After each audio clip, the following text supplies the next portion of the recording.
Buenos días y bienvenidos a la última sesión de este Big Data Congress 2017 y enhorabuena por seguir resistiendo hasta la última sesión, que a pesar de la última sesión no significa que no sea una sesión interesante, como seguramente lo vais a comprobar con las ponencias que hemos preparado.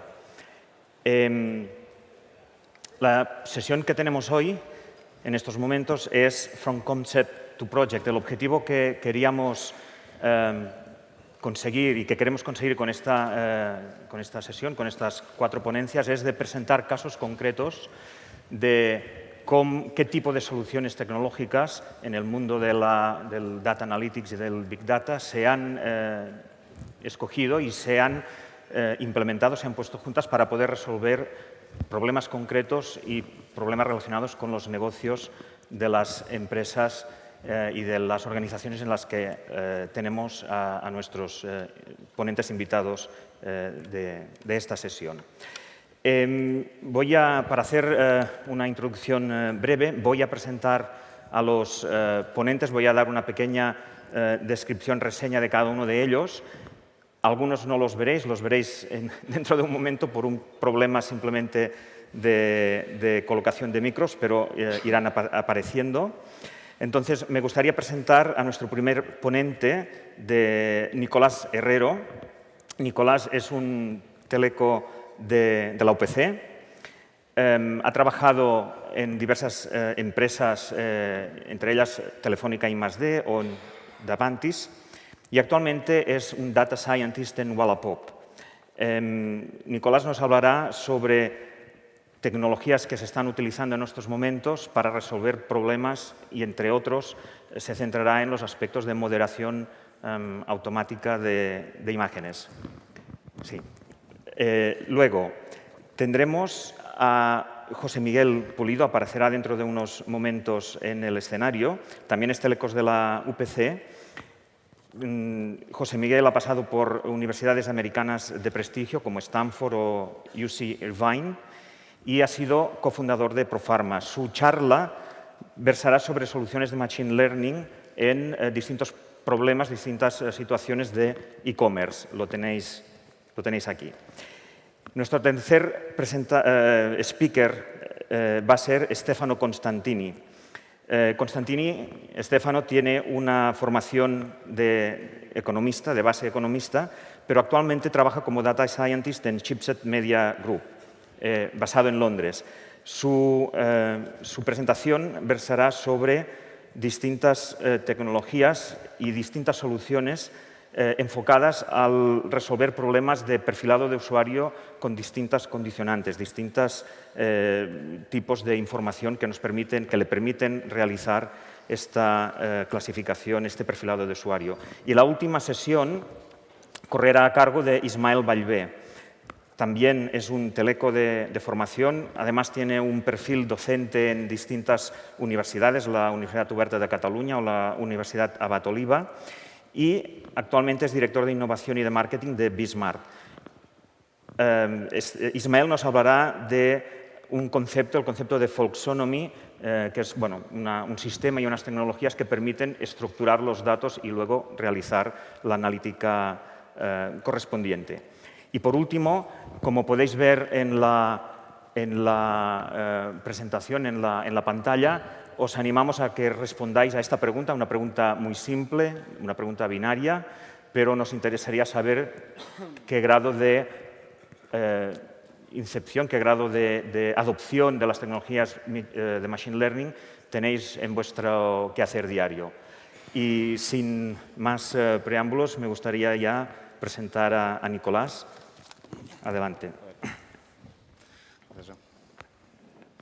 Bueno, muchas gracias, Joan, por la presentación. Bueno, perdón. Vale. El título de la ponencia que voy a hacer es Moderación de contenido con herramientas de Deep Learning. Pero bueno, un poquito así a modo de resumen, antes de empezar, lo que me gustaría hablar es de cuáles son las soluciones de Deep Learning que hemos adoptado en Wallapop para el reconocimiento de imágenes con 2 objetivos claros. El primero es moderar contenido, es decir, detectar contenido prohibido dentro de la aplicación, así como detectar contenido que puede ser susceptible de explotarse desde un punto de vista de negocio. Bueno, seguramente ya todos conocéis Wallapop. Wallapop es un marketplace mobile y geolocalizado, que al final lo que hace es algo tan tonto como poner en contacto gente que quiere vender productos que ya no usa con gente que quiere comprar estos productos. Nacimos en Barcelona en 2013, hace ya unos añitos, como un marketplace puramente mobile, de hecho el primer marketplace mobile en España. Y bueno, después de mucho trabajo y algunas aventuras en el extranjero, hemos acabado consolidándonos como los líderes del sector de clasificados en España. Tenemos un histórico de 35 millones de instalaciones totales y alrededor de unos 6,5 o 7 millones de usuarios activos cada mes. Esto sería un poco quizá la presentación institucional de la empresa, pero desde el punto de vista de Analytics o de nuestro departamento, nosotros nos gusta ver Wallapop como un generador de contenido masivo. Al final tenemos 1,5 millones de usuarios diarios, de usuarios únicos cada día. Y estos usuarios únicos cada día nos generan un total de unos 200.000 nuevos artículos cada día. 200.000 nuevos artículos cada día suponen 200.000 nuevos títulos cada día, 200.000 nuevas descripciones cada día y alrededor de 700 o 800.000 imágenes nuevas cada día también. Esto, desde luego, desde el punto de vista del Big Data, es un contenido pues, difícil de trabajar y supone todo un reto de trabajar con este contenido. Pero lo más difícil de todo esto es entender qué es lo que nuestros usuarios están publicando, entender qué es cuál es la información que hay en los artículos de nuestros usuarios para saber si eso es un contenido válido o es un contenido explotable. Al final, los recursos de los que disponemos para analizar este contenido pues son dos. Es el analizar el texto de los artículos de los usuarios y analizar las imágenes que suben nuestros usuarios. De hecho, en la charla de hoy me quiero centrar un poquito más en el trabajo que hemos hecho en los últimos meses, que es en cómo hemos adoptado soluciones de Deep Learning para el reconocimiento de imagen y, sobre todo, cuál ha sido nuestro viaje, o sea, gente como nosotros que éramos profanos en este tema, cuáles eran un poco los mitos que teníamos preconcebidos del Deep Learning o las barreras de entrada que veíamos al Deep Learning y cómo hemos podido esquivarlas y bueno, pues, acabar consiguiendo unos resultados satisfactorios. Bueno, lo primero que podemos pensar es coste computacional, ¿no? O sea, todos sabemos que los entrenamientos, las redes neuronales requieren de un coste computacional muy grande, los entrenamientos pueden tardar días, al final no siempre se tienen esos recursos. Pero como veremos, si entendemos un poquito el problema, hay formas de mitigarlo, ¿no? Es decir, al final, una red convolucional, es decir, una red neuronal convolucional, que son las que se usan para reconocimiento de imagen habitualmente, se compone de dos partes principales, ¿no? Es decir, una primera parte convolucional y una segunda parte fully connected, que es la que acaba más o menos tomando la dirección, ¿no? Entonces, una explicación muy básica de la parte convolucional. La parte convolucional al final no son más que millones y millones de filtros, millones y millones de filtros espaciales que van a producir activaciones en función de diversos estímulos visuales. Y estos estímulos visuales, como veis en la parte derecha de la slide, van a ir de menos complejos a más complejos a medida que nos movemos desde las capas más externas de la red hacia las capas más internas, ¿no? Entonces, el proceso de entrenamiento no es más que estimar todos estos millones y millones de parámetros. Y por eso es un proceso tan costoso, porque la dimensionalidad del problema es enorme.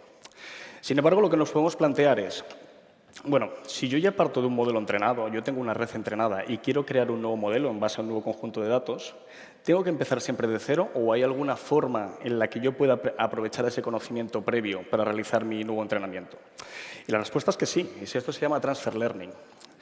El Transfer Learning, al final, lo que se basa es en aprovechar el entrenamiento ya realizado por un modelo que tienes previamente entrenado para utilizarlo como punto de partida en el entrenamiento de tu nuevo modelo. O sea, imaginaros, por ejemplo, que nosotros nos queremos plantear detectar animales en los productos de Wallapop.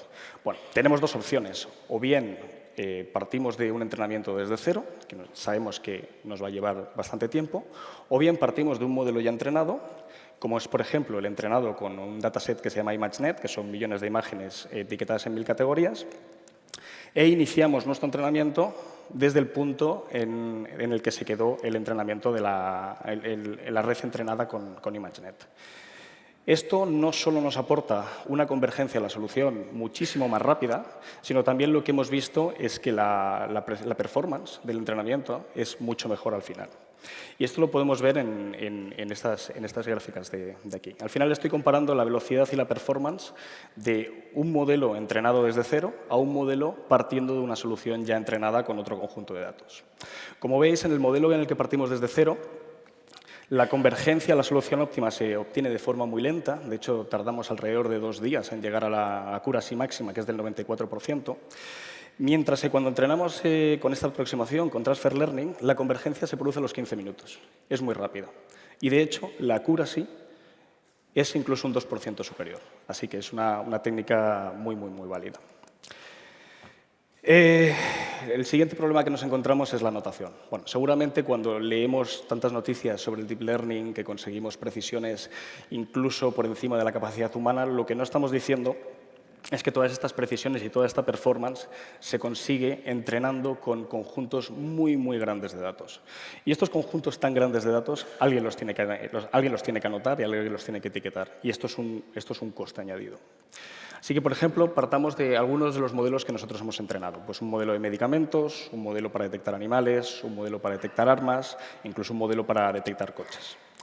Al final, el volumen de dataset anotado que tenemos ronda las decenas de miles de imágenes, porque realmente no podemos etiquetar manualmente más sin volvernos locos, de hecho. Pero el volumen de los datasets con los que hemos entrenado está en el orden de las centenas de miles de imágenes, es decir, un orden de magnitud por encima. ¿Cómo hemos hecho esto? Bueno, pues con una técnica que se llama Data Augmentation. Así que partamos, por ejemplo, del modelo de medicamentos, que hemos anotado unas 22.000 imágenes. Esto sería un tipo de las imágenes que nos encontramos. Bueno, no hace falta que os explique qué es ni para qué sirve. Pues la técnica de Data Augmentation lo que consiste es en crear diversidad de datos a partir de las imágenes anotadas sin anotar más imágenes. Y esta diversidad va a venir de generar nuevas imágenes a partir de rotaciones, de traslaciones, de cambios en la intensidad o en el color de la imagen, de añadir ruido, de transformarlas de cualquier manera que se os pueda ocurrir. De hecho, esta técnica no solo nos hace tener un dataset más grande, sino que hemos observado que nos aporta incluso un incremento en la accuracy entre el 2 y el 4%. La forma que lo hemos implementado ha sido muy tonto, ha sido una forma muy tonta de implementarlo. Hemos aprovechado una función lambda de Amazon que simplemente va a leer las imágenes que dejaremos en un bucket que llamamos de anotación, las imágenes que hemos anotado nosotros manualmente, y a medida que las vamos anotando las va a ir transformando y creando nuevas representaciones que dejará en lo que llamamos el bucket de entrenamiento. Una solución muy, muy sencillita, pero bueno, que ha sido muy cómoda para todos nosotros. Y finalmente, bueno, esto no es un problema exclusivo del Deep Learning ni de la clasificación de imagen. Esto es un problema realmente extensible a cualquier proyecto de Data Science o de Machine Learning, que es cómo integro las soluciones de Data Science dentro del ecosistema de backend de una empresa, en este caso de Wallapop. Bueno, la forma más sencilla y la forma más limpia es montar un servicio, ¿no? Para ilustrar un poquito como un caso de uso de nuestro servicio de reconocimiento de imagen, he planteado cómo se usa dentro de nuestro engine de moderación. Es decir, nuestro engine de moderación no es más que unas instancias que van a leer los artículos que se están depositando en una cola de entrada. Y estos son los artículos que los usuarios están subiendo y que tenemos que tomar una decisión de si estos artículos se van a publicar, de si estos artículos se van a prohibir porque tienen algún contenido prohibido, o si estos artículos son sospechosos y se tienen que enviar a una moderación manual para que una persona los revise. Pues al final esto se implementa como una cadena de filtros, donde cada uno de estos filtros analizará o bien el texto, o bien la imagen, o bien otro tipo de metadato, para decidir en cuál de estas categorías clasificamos el artículo. Nuestro servicio de reconocimiento de imagen es una herramienta más. Es un servicio en el que hemos utilizado una instancia de GPU de Amazon para tener pues, la posibilidad de clasificar las imágenes en tiempo real, y le hemos dotado de una interfaz, de una API, en la que las diferentes aplicaciones pueden hacer peticiones indicando qué imágenes quieren clasificar y, sobre todo, contra qué modelo quieren clasificarlos. Y estos son unos modelos que ya nuestra propia aplicación, nuestro framework de Deep Learning, habrá precargado desde S3. Entonces, la respuesta será para cada una de las imágenes que hemos pedido, cuáles son las etiquetas y con qué probabilidad hemos detectado estas etiquetas para cada una de las imágenes. Y nada, finalmente, para terminar, unos pequeños resultados y, sobre todo, reflexiones de todo el proceso que hemos llevado a cabo. Quizá lo más importante que hemos visto es que hemos reducido entre 10 y 20 veces la cantidad de artículos que necesitan de moderación manual, sobre todo para el tema de medicamentos, animales y armas. Para unas clases más agradecidas, como por ejemplo los modelos de coches, hemos conseguido una accuracy muy grande, cerca del 98%. Esto nos permite tener un vertical de coches limpio, sin presencia de otros artículos que no pertenecen ahí. Y yo lo que me quedaría principalmente es que hemos desarrollado un sistema de reconocimiento de imagen real-time que está desplegando en producción y, sobre todo, que hemos desarrollado una serie de estrategias, tanto de entrenamiento como de anotación, para que nos sea más fácil en el futuro incorporar nuevos modelos al catálogo de modelos de Deep Learning que tenemos en Wallapop, así como para incluso combinarlos o buscar nuevas alternativas. Y nada, os dejo mis datos por si queréis solucionar alguna duda o hablar sobre esta presentación. Y nada, agradeceros la atención y vuestro tiempo. Muchas gracias.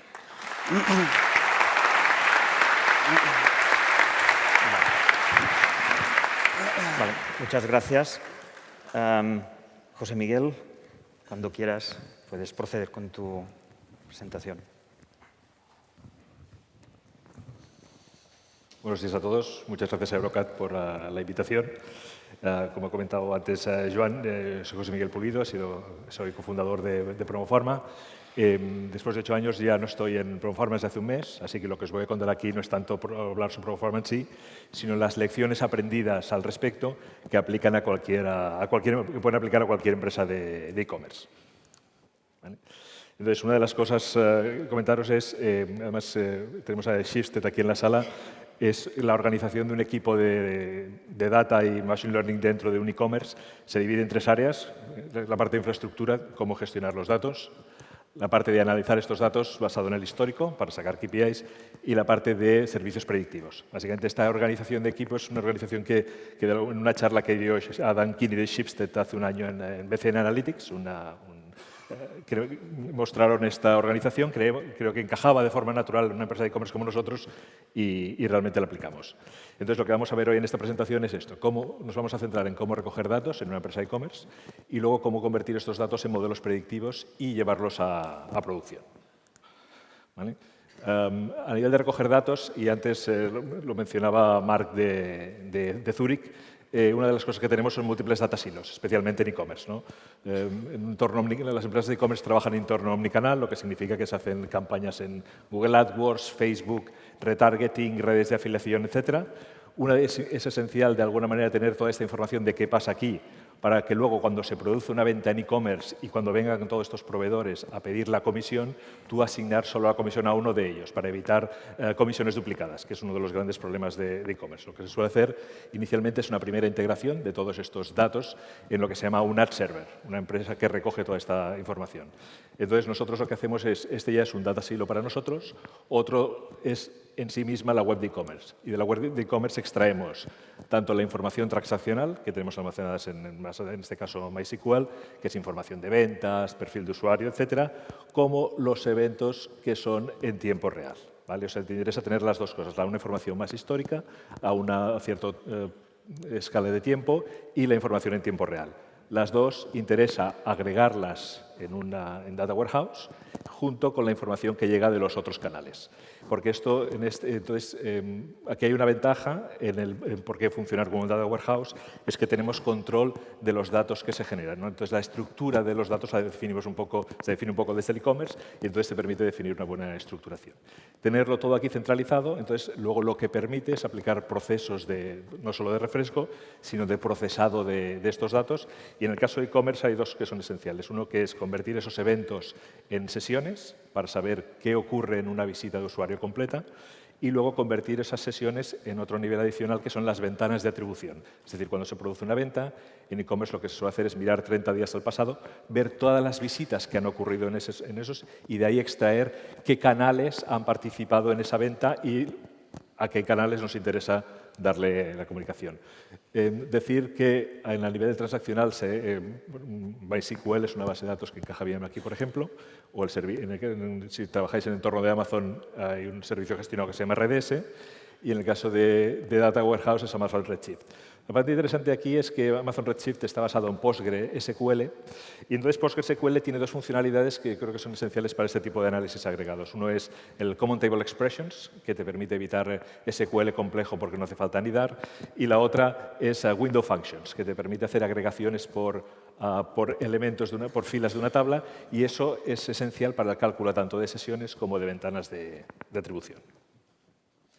¿Vale? Si entramos más en detalle, hacemos un pequeño zoom en cómo se recoge la información en tiempo real, ¿vale? Vemos que estos eventos que se generan en la web de e-commerce se pueden almacenar directamente en lo que sería el equivalente a un data lake, o a través de un API se puede enviar a una función que lo procese. Todo esto son diferentes servicios dentro del entorno de Amazon Web Services. ¿Vale? Y aquí se produce la limpieza de datos y luego Amazon proporciona servicios, en este caso Amazon Kinesis, que esos datos que has limpiado mínimamente, él ya te los guarda directamente en Amazon Redshift. O sea, de alguna manera Amazon permite montar unos pipelines de forma muy rápida gracias a estos servicios ya precreados que podéis utilizar y así te evitas un poco reinventar la rueda. Parte interesante aquí también es la gestión de seguridad. De alguna manera lo puedes aplicar tanto aquí como en el caso de S3. Aquí hay ciertos detalles a nivel de gestión de cómo firmas los eventos, de gestión de certificados, etcétera, que tienen un poco de complejidad al respecto, pero más allá de esto es bastante straightforward. Y otra cosa que permite es, mencionaba antes en una charla anterior, el hecho de que tú puedes almacenar los datos en el Data Warehouse, pero puedes retener también los mismos datos sin procesar en lo que se llama S3. ¿No? Entonces, de alguna manera, te puedes también crearte un Data Lake, de forma que si, por ejemplo, alguna vez tienes que, lo que se comentaba antes, actualizar tu Data Warehouse porque tienes variables que no has contemplado, puedes volver a repetir este proceso con los datos almacenados en tu Data Lake. Entonces, no solo es una copia adicional de seguridad, sino que te permite hacer un replay de todo lo que has hecho, de todo el análisis que has hecho, incorporando nuevas variables al respecto. ¿Vale? Y esta misma arquitectura generalizada se puede aplicar a otros fuentes de datos. En este caso, por ejemplo, en un email service provider. Muchas de estas empresas de terceros para envío de mails, soporte de clientes, etcétera, publican lo que se llama webhooks, que es una especie de una API sencilla para exportar sus datos y se puede incorporar fácilmente en una arquitectura de este tipo. Muy bien. Entonces, de alguna manera hemos visto lo que es la recogida de datos y entonces con esos datos nos gustaría hacer modelos predictivos. ¿Modelos predictivos para qué? Pues para mejorar de alguna manera las métricas de e-commerce las métricas de una compañía. En el caso de e-commerce, básicamente hay dos métricas que son principales. Una es el conversion rate, la tasa de conversión, y la otra es el customer life value, el valor que aporta el customer life value es el valor que nos aporta un consumidor a lo largo de su ciclo de vida, todo lo que va a ingresar con nosotros. Y entonces esta métrica es esencial en un e-commerce porque es lo que marca la rentabilidad. Es decir, tu idea es que lo que tú te gastas en adquirir un usuario siempre tiene lo que se llama el Customer Acquisition Cost, o CAC, siempre tiene que ser menor que el Customer Life Value, ¿no? Lo que va a dejar ese consumidor con nosotros. Entonces, ser capaces de detectar a los buenos consumidores pronto es algo importante, porque entonces de alguna manera puedes centrarte en ellos. Y también al revés, es importante hacer lo que se llama churn prediction, detectar a gente que se va a ir, que ha dejado de ser activo, para recuperarlos, porque si no los recuperas, esa inversión que has hecho con ellos inicialmente la puedes perder, ¿no? Entonces, son dos métricas. Y conversion rate básicamente es el de las visitas que llegan a tu site o a tu app, qué porcentaje se convierten en ventas. Esta métrica es esencial porque combinada con el ticket medio te da la facturación de la compañía. O sea, tú puedes tener una inversión en marketing, marketing sabe que va a generar un cierto número de visitas, gracias al conversion rate y el ticket medio sabes tu facturación. Entonces, poder estimar esta conversión o mejorar esa conversión a través de predicciones, básicamente tiene un impacto directo en los ingresos, en el revenue de una compañía. ¿Vale? Entonces, lo que voy a hacer es mostrar un par de ejemplos de los modelos que hemos hecho en conversion rate y churn prediction. ¿Vale? Entonces, cuando nos metimos un poco en Machine Learning, aprendizaje automático, y en general el approach siempre es empezar pequeño, ¿no? Si es algo que no conoces, empieza sencillo, conócelo y a partir de ahí puedes ir creciendo. Entonces empezamos trabajando con lo que son classifiers, estuvimos probando diferentes tipos de algoritmos y al final nos quedamos con Gradient Boosted Trees. Y luego otra parte interesante de la que aprendimos es el hecho de cómo determinar si un modelo es bueno o no, ¿no? O sea, hay medidas estándar, la exactitud, la accuracy, el área debajo de la curva, etc. Pero lo que vimos que para ponerlo en práctica tenías que mirar cosas como qué pasa con falsos positivos o falsos negativos, ¿no? Por ejemplo, en el caso de este usuario se va a perder y resulta que hemos hecho algo con él y resulta que no se iba a perder. A lo mejor le hemos enviado un email de más o le hemos dado un descuento que no hacía falta, ¿no? Realmente eso, ¿qué implicaciones tiene si nos equivocamos? Por ejemplo, esto no es una cosa a la hora de decidir cómo productizar un modelo. La otra también es el coste de no hacer nada. Es decir, hace falta que a lo mejor ¿qué pasa si no hacemos nada al respecto? Pues en el caso de Churn Prediction se demuestra que tiene mucho valor porque ahí, por ejemplo, perderíamos consumidores que de otra manera podríamos recuperar, ¿vale? Entonces, este análisis ha sido constante a la hora de determinar si usar un modelo o no y cómo usarlo, ¿vale? Por ejemplo, el primer modelo es predicción de compra. Lo que queremos hacer es que cuando un usuario visitaba una web, cuando nos visitaba en ese momento, en esa visita, ¿cuál era la probabilidad de compra al respecto? Entonces, es muy fácil engañarte a ti mismo, ¿no? En el sentido que puedes decir, por ejemplo, la tasa de conversión muy buena de un comercio electrónico es un 3%. De alguna manera, con un 3%, si tú dices que no va a comprar, vas a acertar el 97% de las veces, ¿vale? Entonces, yo tengo una precisión del 97%, ¿vale? Pero esto no, es falso. Entonces, lo que te interesa es analizar los casos de aquellos que no van a comprar y de aquellos que van a comprar y sacar datos al respecto. Lo mismo nos pasó con Churn Prediction. Churn Prediction vimos que hicimos un modelo que no funcionaba muy bien. Nos daba un 70% de precisión. Gracias. Sí, me voy a tener que dar un poco de prisa. Entonces, ¿cómo lo hicimos? No es un modelo que, desde el punto de vista de exactitud, fuera positivo, pero entonces puedes hacer otro tipo de análisis. En este caso, sin entrar demasiado en detalles, un análisis de lift y que te permite ver que, básicamente, para aquellos que están cerca de que realmente se van a desactivar, nos van a dejar, el modelo funcionaba muy bien, acertaba muy bien. Y eso es precisamente esos usuarios en los que quieres detectar cuanto antes. Entonces, en este caso, centramos el uso del modelo solamente en los usuarios que realmente estaban cerca de los que eran más importantes para nosotros, ¿vale? Esto salto de pasada, bueno, no, lo menciono. Ya me reñirán si me paso. Básicamente, vuelvo un momento aquí, estos dos modelos, el primero tenía unas 100 variables, el segundo tenía unas 200 variables. Estas variables se generan a mano como domain experts, ¿no? Decimos, pues nosotros creemos que la duración de una visita es importante o que el número de productos que ha puesto en la cesta es importante. Pero realmente lo sabemos porque trabajamos en este sector. El tener que determinar las variables es un arte y realmente es muy fácil como humanos equivocarnos al respecto. Y además, calcular todas esas variables es muy costoso. Entonces, lo que vimos es que tenía sentido para nosotros utilizar deep learning, es decir, olvidarnos de generar las variables y que el algoritmo en sí sea capaz de extraer de manera automática las variables al respecto. En el caso de e-commerce es importante el factor tiempo, saber lo que pasa en el pasado, y hay un tipo de redes neurales que se llama Recurrent Neural Networks, que son las que aplican en este caso. Básicamente, pinceladas por encima, realmente te eliminas seleccionar esas variables y es muy bueno seleccionar la señal, pero introduces un conjunto nuevo de variables que tienes que tener en cuenta, ¿no? Es la profundidad de las capas, cuántas unidades por capas, y qué tipo de unidades utilizas al respecto, etc. ¿Vale? Entonces, bueno, o sea, la complejidad que te ahorras por un lado te aparece por otro, ¿vale? Entonces, me parpadea ya el tiempo, muy rápido al respecto.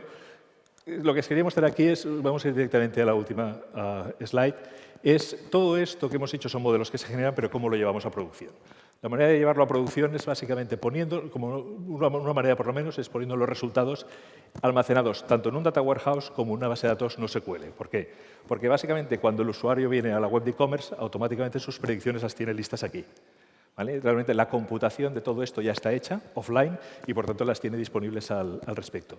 Y si lo hacemos en un data warehouse, ese data warehouse se puede integrar con empresas de terceros.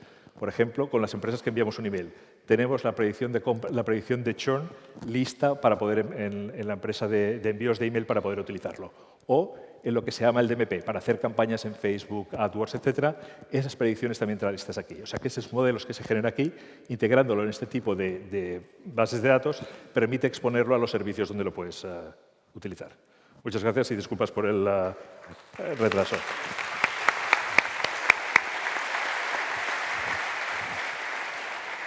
Gracias, José Miguel.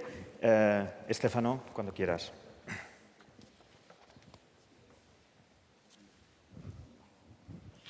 Thank you, Joan. Thanks for the invitation today. This presentation is in English for a change. Today I'm going to talk about how Schibsted has been able to transform itself to actually make the best use from all the data that it was actually already generating from all its sites. So first of all, just to start, I just wanted to quickly give you, answer the question, who is Schibsted? Because you might not known this brand before. But surely you recognize some of the logos on the slide. These are some of our marketplaces in Spain. But Schibsted is much bigger than just Spain. We have more than 7,000 employees. We operate in 22 countries. And originally, we come from Norway, from Scandinavia, where we have not only marketplace sites, but also media sites. Some of the leading newspapers from Scandinavia are owned by Schibsted. Overall, across the world, we have more than 30 million daily users to our sites, and this generates a lot of data. Today I'm going to talk a little bit about why we are a bit unique in that we can bring all this data from different sources together and what we can do with it, and what actually Schibsted did to actually be able to do with all this data. So first of all, just a little bit more about the company. Schibsted can combine quite well the local aspect with the global aspect. So originally, Schibsted started from like having very local operations and operating the central, like the headquarters, as more of a holding, if you want.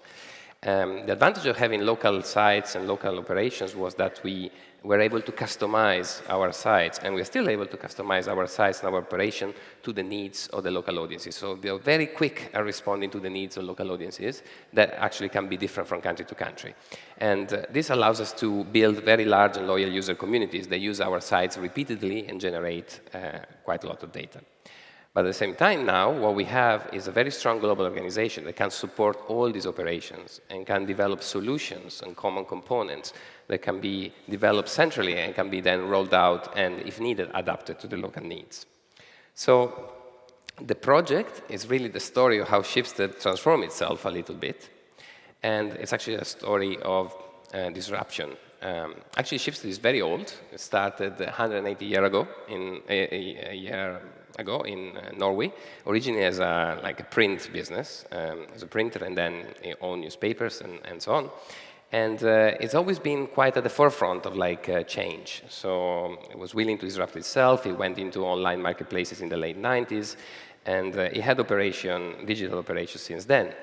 But it was only 3-4 years ago that we started seeing that our digital advertising revenues were beginning to outgrow the revenues that we were getting from traditional media.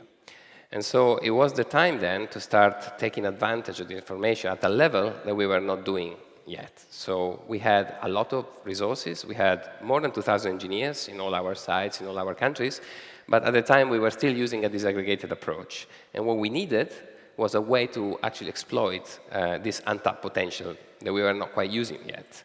And we recognized that there was the possibility, using the resources that we have, to transform ourselves and then develop a platform that would allow us to deliver unique targeted advertising. So where are we today? It's been like a quick journey, but we've covered quite a lot of ground, and we built a large global data organization that has more than 70 people, and we are distributed in many countries. There's an office here in Barcelona. I work in London, and I have colleagues also in Scandinavia as well, and our teams are distributed across all these locations. And this data organization is an organization that combines different skills together. So we have data scientists, data engineers, business analysts. Each of them brings its own expertise, but they actually work in an integrated way. There are no silos or separations between these teams. And that's very important for us.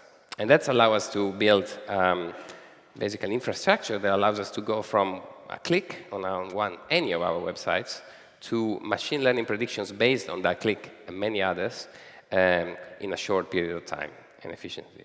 So we're actually able to leverage many sources. Just a quick look at how this pipeline looks like. It's not very complicated in itself, but there are a couple of points that I want to highlight as very, very important for us. Keeping the focus on the data and being able to collect data and having good quality data. So the first aspect here is the data collector. We've developed our own tracking API that can be implemented on our sites and our applications to collect data that is available to us in a consistent way. So this allows us to have data it's already clean, if you want. It's already in a format that we can use, but also it's also a quick way to check the quality of the data as it comes in. So we can actually be very strict about what kind of data we get in and the information that we store. The information is then stored, and it's used for two main purposes. We have a streaming platform that can support real-time applications. You can have Elasticsearch, you can have visualization via Tableau. You can also have some machine learning, although we don't use a lot of streaming machine learning at the moment. But the other aspect is having like batch jobs that every period of time. We have batch jobs every hour, prepare and aggregate this data for us so that the data is ready for us to use in our machine learning pipelines, which run on Spark. This is on the side of the data about what the users do online, but the other key component is this. And this is our account system in Scandinavia. We have account systems in other places. And what we think one of our key advantages, having users that actually log in to our sites. They can use our sites, many different sites, with the same login system. And so they can provide us with a 360-degree picture of their activities online and actually provide us with different data points about the same person doing different things, whether they're reading local news, or they're reading national news, or they're buying a car, and then feed into our models. And today, I just wanted to talk about a couple of products that we've been able to use, leveraging some data that is actually unique to us. The first one is about location targeting. And location is one of the dimensions that you can use to target users for targeted advertising. So the typical use case is, there's a user walking down the street or in a certain part of town, and you want to provide some ads that are personalized to the location where the user currently is. But the problem with that is that you only have one location at a time. So you can only serve one type of ad at a time based on that location. So what we've actually developed is a solution where we identify, by analyzing the user's location pattern during the day, during the week, and so on, we've been able to identify some key locations that are always relevant to a user. So, for example, home location, work location, and so on. And this provides us with an enhanced opportunity for targeting based on location, because suddenly the user could be in a certain part of town, but also be targeted on ads that are relevant for the area where the person works or the area where the person lives. And even if that person is not there at the moment, we know that those ads are relevant to them because that person will come back to one of those points during the day or during the week. How do we build this? In order to build this, you need to have quite a lot of location information on the events. And to do that, you need to have a way to actually locate your events. Now, the first step is, okay, we have many apps. The apps have GPS, the phones have GPS, and users give permission to share their location. So we can use that information to locate the users. The problem is that only about 8% of our data actually has GPS. A large volume of data comes from web. And from web, it's much harder to get this type of information. What you do get, though, is IP addresses. IP addresses can be geolocated. There are many third-party solutions out there, but we found that none of them was actually working to our requirements. So we decided to build one ourselves using the data that we had. We decided to actually leverage the GPS information and the IP address information that we had from mobiles and compile this information into an IP library, an internal IP library that only us can use and have. And the process in itself is not too complicated, apart from having to deal with a large volume of data, but it basically would involve selecting all the location pairs associated to IP address, getting rid of outliers, finding some centroids, and so on. But this, solving this simpler problem than the targeting based on relevant locations allows us to then unlock the potential to develop other products. That's one example, and it's an example of what you can do if you build products incrementally by solving simple problems first and then go to more complicated things. The other example is about doing things that make you unique and focusing on what makes you unique. And what makes you unique is the data you can get. So this is a model that we have about predicting purchasing intent. In this case, it's for cars, but we are developing models also for other verticals. What you can get from our sites, and many other companies can get, is information about what categories or what kind of ads people are looking at. So are they interested in a particular type of car, within a price range, and so on. But what we can have, because we implemented this technology, is also a way to see whether a user is actually about or likely to make a purchase. Because we've developed, or we integrated this technology. This is in Norwegian, but basically means open digital contract. So you can actually click here and start the purchase process of a car. So this gives us, by being able to collect this information, we are actually able to leverage it to build models of behavior that are very accurate for this vertical, but this is, so it's not something that you immediately roll out to all markets and all countries, but this is very unique to us. And then once you have this information, you can have fancy algorithms or more simple algorithms. I think in this case we use XGBoost on Spark, but that's not so important. I think the most important thing for us is like being able to leverage unique data that we have. And by doing this, we not only focus on location or intent, but we can develop many other models that allow us to capture and model and predict the characteristics of our users so that we can build over time a profile for our users, like a 360 degrees profile for our users that allow us to target them in a more accurate way. This is very attractive for advertisers, but it's also very attractive for the users themselves because they are proposed advertising which is relevant to their interests and requirements and so on. Last slide, I just wanted to leave you with a couple of points. I think I've already made them, so I'll be quick and summarize them. I think the first one is that it's important to focus on the data that makes you unique. So put the effort where you can get data that other people cannot get and try to get good quality data of that kind. The other aspect is focus on solving the simple problems that you have just around you. Look at the first simplest step that you have, try to solve that, and you will see that that can actually unlock other possibilities. So don't go straight for the harder stuff.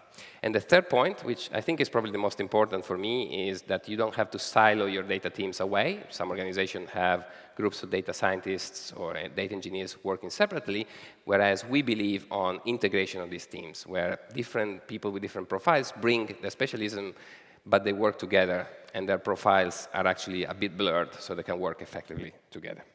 Thank you.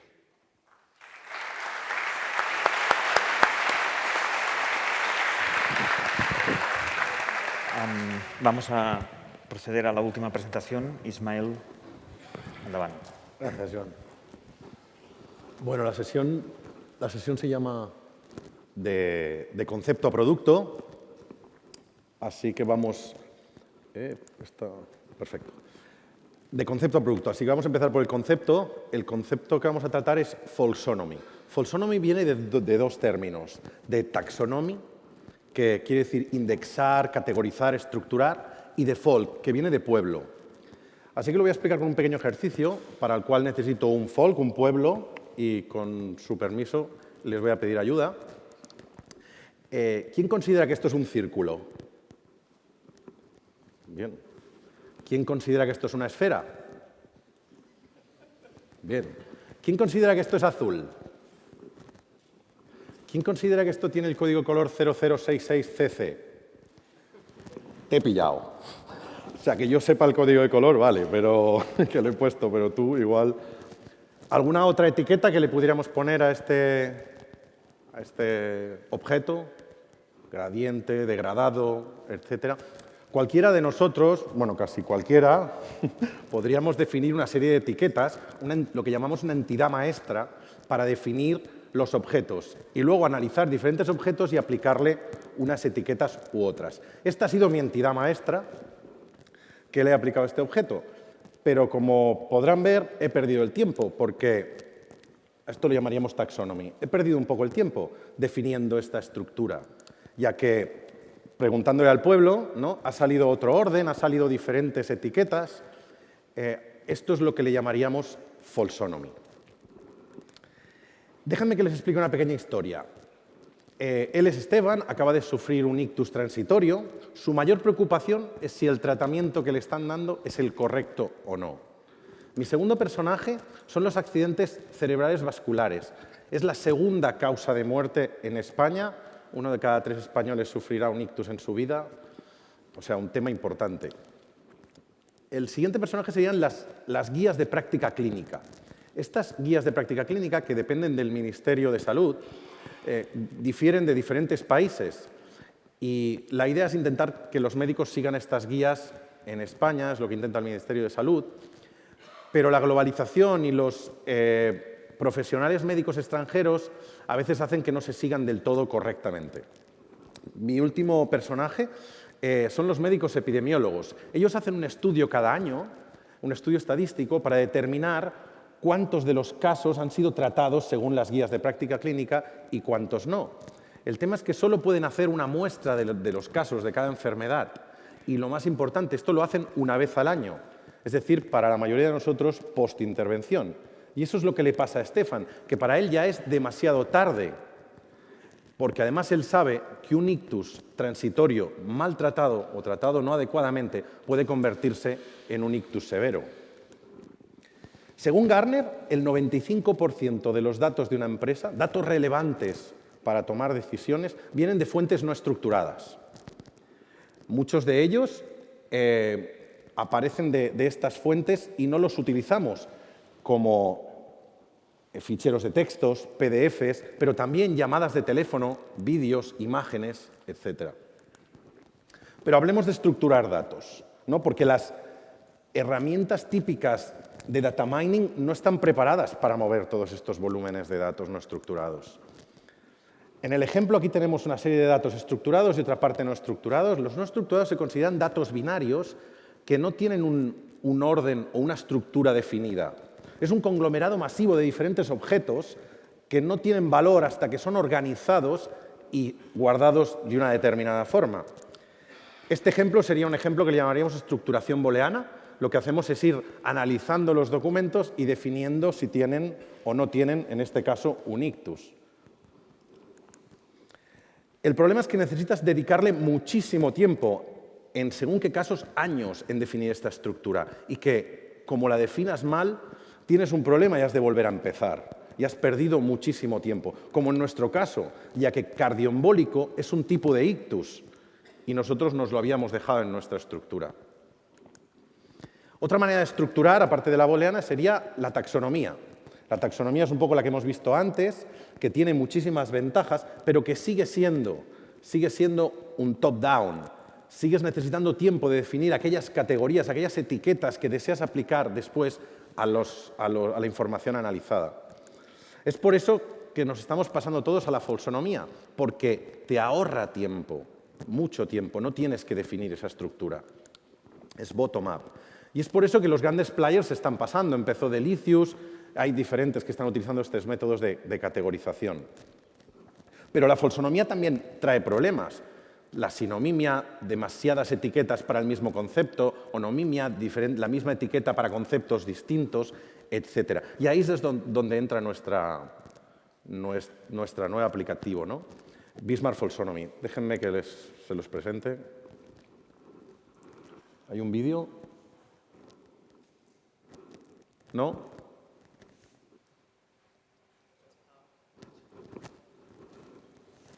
¿No se oye?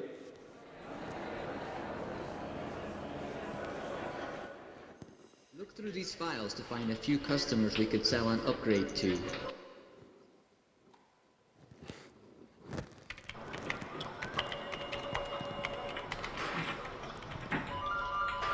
Look through these files to find a few customers we could sell an upgrade to.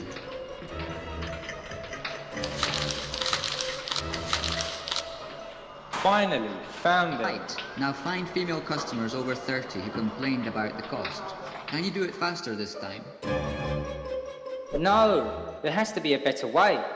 Psst. You need a tool to manage unstructured data. According to Gartner, 95% of business information is unstructured, meaning a massive unorganized conglomerate of lots of different data that doesn't have any value until it's structured.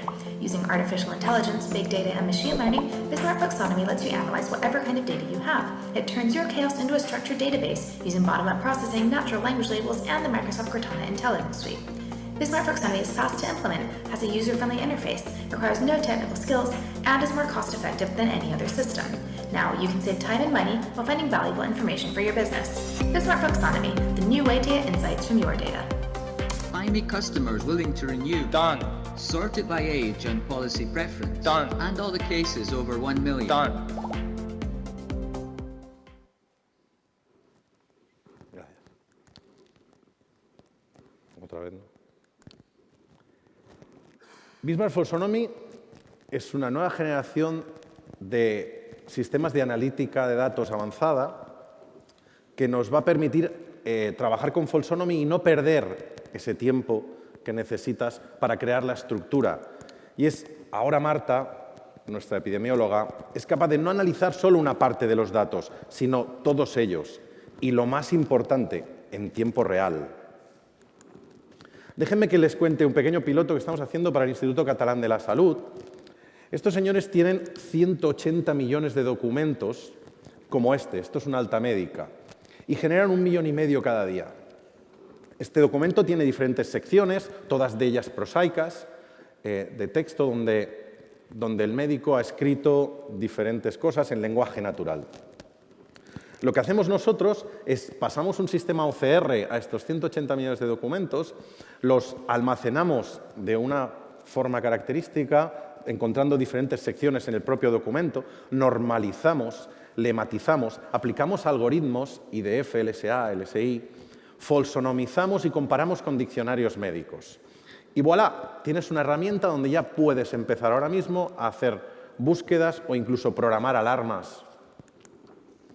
Como un caso práctico podría ser el encuéntrame todos aquellos casos de ictus que no han sido tratados con aspirina, que es un poco lo que diría una guía de práctica clínica.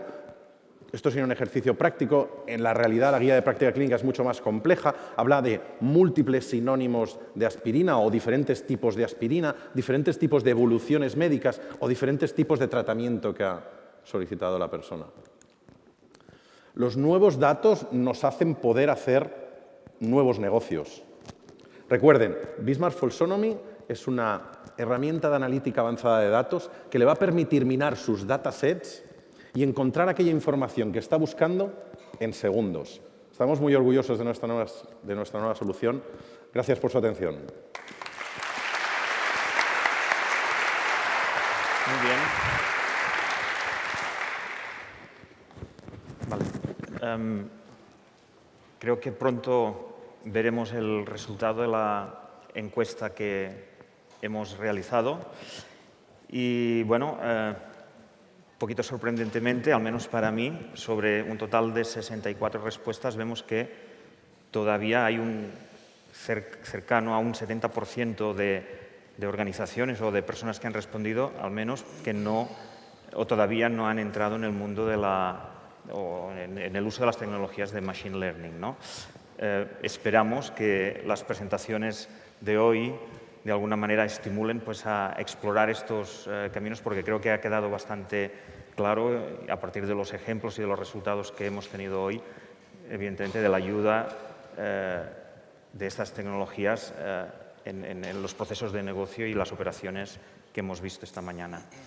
Tenemos muy poquito tiempo para hacer alguna pregunta. Si hay alguien del público que quiera hacer alguna pregunta a nuestros ponentes. Vale, pues en este caso yo voy a hacer una y os pido una muy breve respuesta. Hemos estado hablando de tecnologías, hemos estado hablando de soluciones.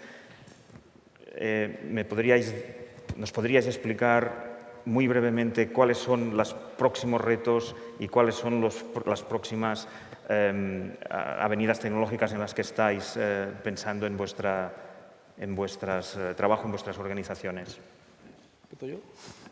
Bueno, yo realmente ahora mismo lo que estamos completamente focalizados, y esto va un poco de la línea con lo que Stefano estaba comentando en su presentación, es en la personalización, en el modelar a nuestros usuarios y modelar sus comportamientos de la forma más eficiente posible, porque luego eso tiene beneficios a todos los niveles, desde la recomendación de contenidos hasta la personalización de advertising, etcétera, etcétera, etcétera. Todo tiene repercusión en el negocio. Si me preguntas desde el punto de vista tecnológico, realmente no te sabría decir esta es la tecnología que en los próximos años va a ser el top, lo va a petar, pero lo que sí que te puedo decir es que nosotros, al menos desde Wallapop, cada vez estamos explotando más y estamos trabajando no tanto el contenido, sino las relaciones entre usuarios. Y esas relaciones entre usuarios nos llevan naturalmente a modelos de grafos. Y estamos empezando a trabajar mucho, mucho, mucho y cada vez a tener más presencia en los modelos de grafos pues, con tecnologías como Neo4j y compañía. Un poquito por ahí. Muy bien. ¿Queréis completarlo de alguna manera? Well, maybe just reiterate a little bit. Sorry if I answer in English, but No problem.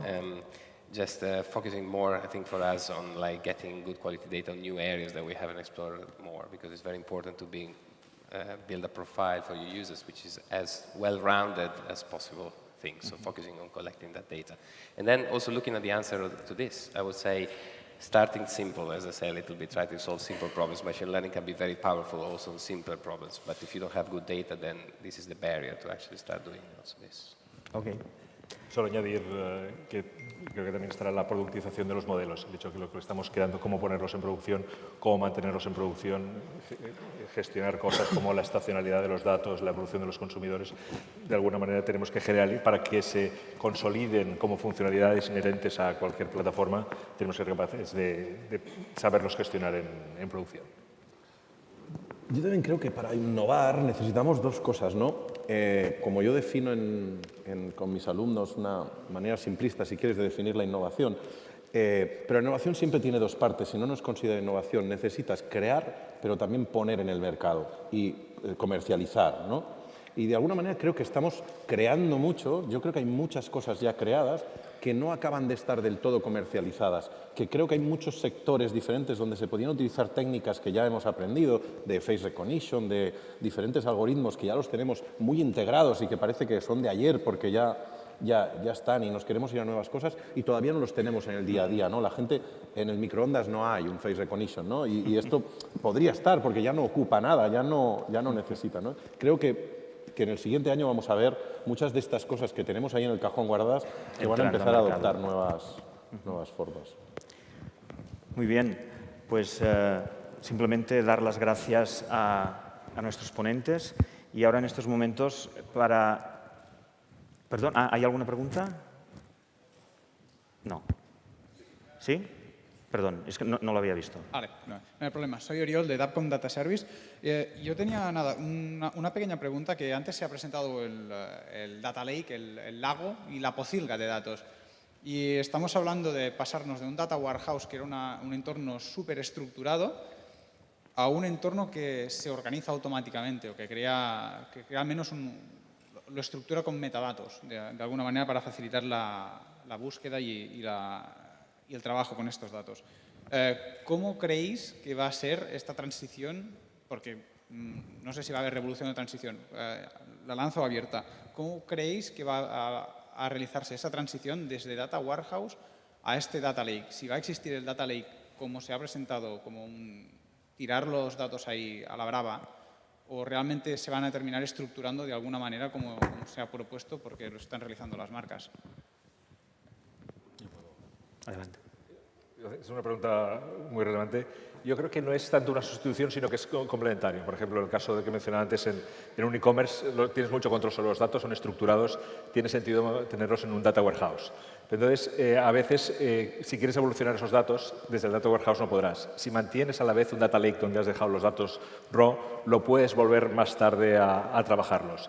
Y luego, otro aspecto también que se mencionaba es que hay muchos data silos. O sea, los que mencionaron en la charla, algunos están integrados, pero otros no. Pero no quieres perder esos datos, especialmente históricos. Por ejemplo, datos de la plataforma de Customer Service, datos de otras plataformas que utilices. El Data Lake te permite irlos almacenando a lo largo del tiempo y poderlos procesar cuando llegue su momento, ¿no? Entonces, yo creo que realmente van a ser complementarios y van a ser complementarios en el tiempo. Vale. Tenemos tiempo para hacer una última pregunta. Muy rápidas para Ismael. En el caso de uso de CatSalut, ¿por qué habéis elegido una base de datos MySQL después del OCR, cuando hay otras opciones quizás? Sí, porque en el piloto que estábamos haciendo, que al final es con una muestra de los documentos, no queríamos llegar a acomplejar más el proyecto y la nueva SQL está funcionando suficientemente bien para lo que necesitábamos, ¿no? Se trataba de encontrar la manera más simple de llegar a un resultado, no de buscar aquí una manera súper compleja que luego no aportaba valor en el momento en el que estamos. Pero desde luego esto está pasando ya a fase de producto, ¿no? Estábamos en el piloto, como os comentaba, y entonces sí que tenemos que buscar otras maneras, seguramente un Data Lake será una de ellas, etcétera, ¿no? Gracias por el pregunta. Muy bien, pues como decía antes, muchas gracias por vuestras presentaciones. Concluimos esta sesión, concluimos también el congreso y ahora Marc va a hacer la